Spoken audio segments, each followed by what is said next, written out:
Kongreso kung saan tuloy-tuloy natin ipapanawagan ang pagkakaroon sa pagtutulungan natin sa pagkain, syempre sa pamamagitan ng pagpapatupad ng tunay na reforma sa lupa at rural development.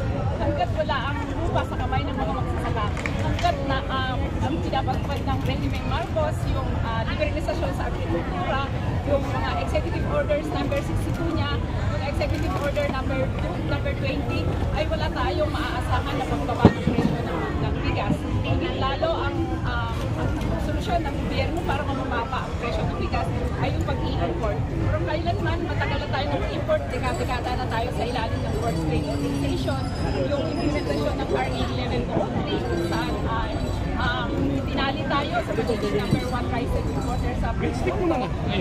Ang pangunahing nahihirapan dito sa tuloy-tuloy na krisis dati sa pagkain ay walang iba kundi ang mga kababaihan, lalong-lalo na yung mga kababaihan mo.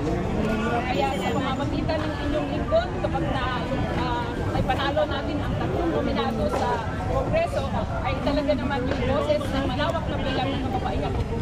Dadalhin natin yung kanilang mga panawagan at kahilingan para sa sapat, ligtas at tamang tayong presyo ng bigas. At syempre ng pagkain, isang concern din ng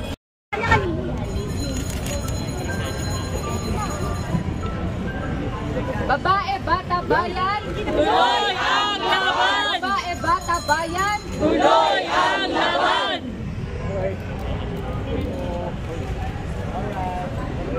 Thank you, ma'am. Thank you. Salamat po. Salamat.